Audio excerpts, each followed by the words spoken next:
नमस्कार मैत्रिणींनो, मी निशा भोसरे. खूप खूप स्वागत आहे तुमचं आपल्या ह्या यूट्यूब चॅनलमध्ये. आपल्या चॅनलचं नाव आहे मी अन्नपूर्णा निशा. तर मैत्रिणींनो, आता सध्या श्रावण महिना चालू आहे. श्रावण महिन्यामध्ये पाऊस थोडा थोडा लागतो, कधी ऊन पण असतं, पण सर्दी खोकल्याचा त्रास हा कायम असतो. आणि त्यात करून आज आहे काल होता शुक्रवार, तुम्हाला आज व्हिडिओ भेटेल शनिवारी.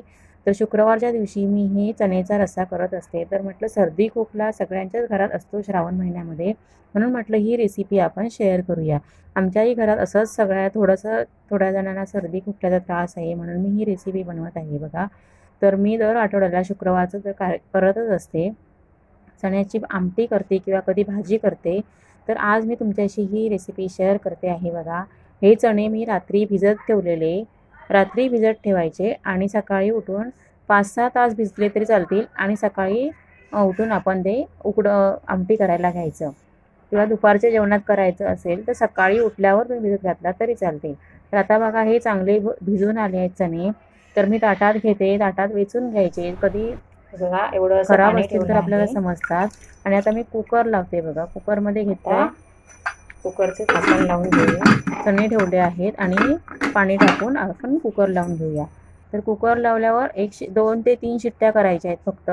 आणि आता मी त्याच्या लगेच खोबरं काढायला घेतलं आहे वाटण.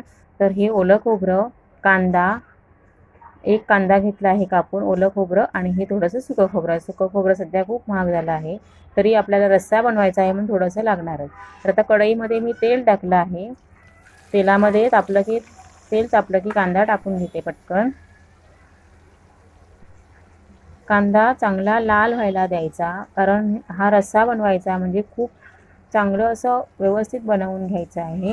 तर जर आपण व्यवस्थित वाटण केलं तर चांगलं त्याची पेस्ट होते आणि मग टेस्ट चांगली येते. तर आता बघा कांदा चांगला लाल व्हायला देऊया आपण. गॅस फुल करूया. कांदा लाल होत आला की नंतर मग आपल्याला सुकं खोबरं टाकायचं आहे. आता बघा कांदा लाल होत आला आहे, चांगला असा लाल व्हायला द्यायचा. आता आपल्याला सुकं खोबरं टाकायचं आहे बघा.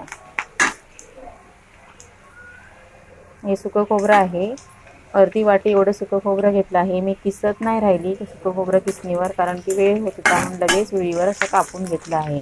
आणि मैत्रिणींनो, ही कढई मी का वापरते, कारण वाटण भाजताना किंवा असं काहीतरी करताना काळी होते कढई, दुसरी स्टीलची आहे ती, म्हणून मी ही कढई वापरते. तर हे बघा सुकं खोबरं पण आता लाल होत आलं आहे. आता आपल्याला ओलं खोबरं टाकायचं आहे. ओला खोबऱ्याने कसा रस्सा चांगला येतो आणि सुक्या खोबऱ्याने चव चांगली येते, म्हणून दोन्ही खोबरे वापरायची. नारळ पण महाग आहे सध्या. तरी पण बघा आता हे सुकं खोबरं चांगलं बारीक गॅसवर लाल होईपर्यंत भाजून घ्यायचं आहे बघा.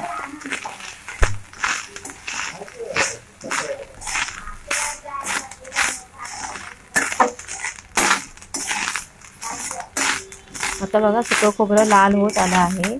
मी गॅस काढून टाकते, कारण ती कढई तापलेली आहे. त्याच्यामध्ये ओलं खोबरं वगैरे सुकं खोबरं चांगलं वाटण भाजून येईल आपलं.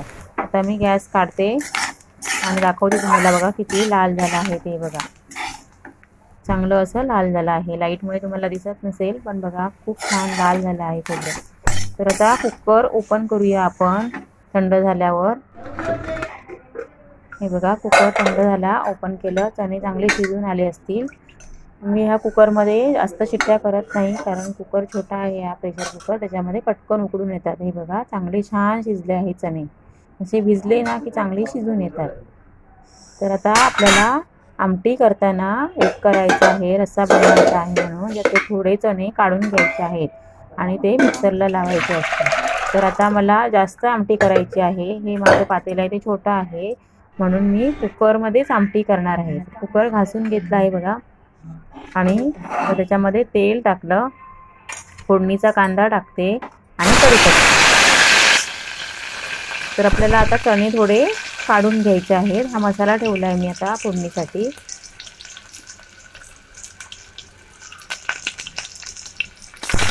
कांदा चांगला लाल झाला की आपल्याला मसाला टाकायचा आहे आणि गरम मसाल्याची थोडीशी पेस्ट टाकायची आहे. मसाला नवीन आहे. हे बघा हे चणे मी वाटून मिक्सरला थोडेसे वाटणार आहे. जाडसर वाटायचं, एकदम पिठी नाही करायची त्याची, कारण आमटी मग चांगली लागत नाही. थोडेसे चणे आमटीमध्ये ठेवायचे.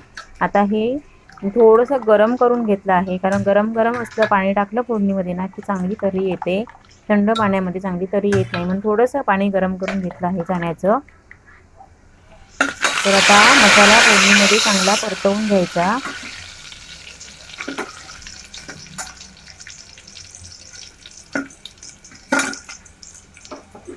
बघा मसाला 2-2.5 चमचे मसाला घेतला आहे मी, कारण त्याला आमटी तिखट करायची आहे रस्सा म्हणून. त्यासाठी हे बघा असं चांगलं परतवलं तेलामध्ये ना की टेस्ट चांगली लागते.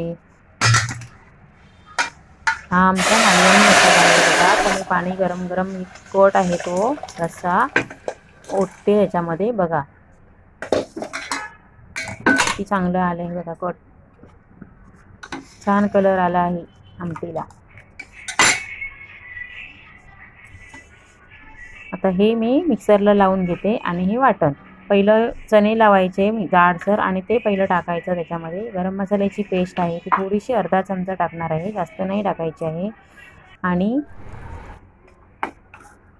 आता ह्याला उकळी आल्यानंतर लगेच आपल्याला ते चण्याचं वाटण टाकायचं आहे. हे बघा एवढं जाडसर असं वाटून घ्यायचं.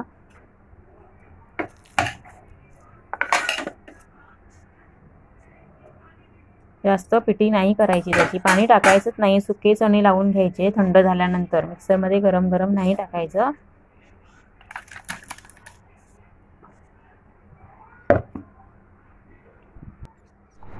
आता बघा चण्याचं मिक्सरला चणे लावल्यानंतर मी त्याच्यामध्ये टाकलं आहे. बघा कितपत जाड झालं असेल ते.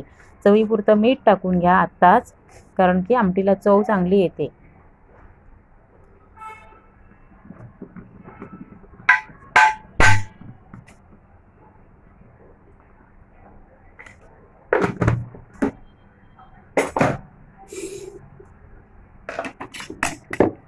आता हे बघा मी वाटण खोबऱ्याचं वाटण लावून घेतलं आहे मिक्सरला. एवढं असं जाडसर ठेवायचं, एकदम बारीक नाही करायचं. आता त्याला उकळी आली आहे चांगली, आपण वाटण लावून घेऊया. ही कोथिंबीर आहे वरून टाकायची. थोडीशी कोथिंबीर घेतली आहे, जास्त नाही घेतली.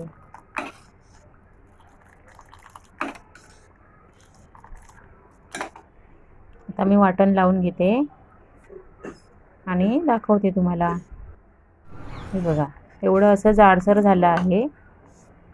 छान रस्सा झाला आहे बघा.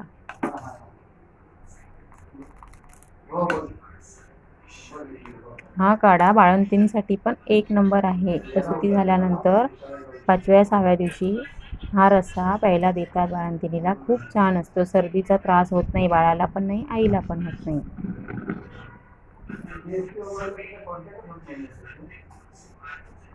कोथिंबीर टाकल्यानंतर थोडा वेळ आमटी उकळवायची, कारण कोथिंबीर वरती दिसली की आमच्या घरामध्ये कंटाळा येतो सगळ्यांना खायला.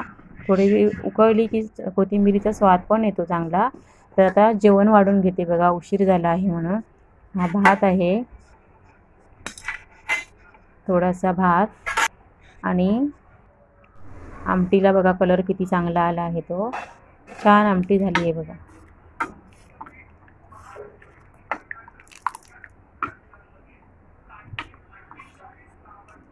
छान छान अशी वाफाळती एकदम गरमागरम प्यायला द्यायची, मग सर्दी निघून जाते. आणि सोबत मी भाजी नाही काय बनवली आहे दुपारची, आता मिरची भजी बनवली आहे. ही आहेत मिरचीची भजी. मी याची रेसिपी शेअर नाही केली तुमच्यासोबत. ही चपाती, मिरची भजी, आमटी, भात, असं दुपारचं आमचं साधं सोपं एकदम जेवण आहे. तर तुम्हाला कसं वाटलं असेल हे नक्की तुम्ही सांगा हां. आणि आवडली असेल ना तर प्लीज तुमच्या मित्रमैत्रिणींसोबत शेअर करा. तर मैत्रिणींनो, तुम्ही कोण चॅनलवर नवीन असाल तर प्लीज सबस्क्राईब करायला विसरू नका आणि एक लाईक माझ्यासाठी करा.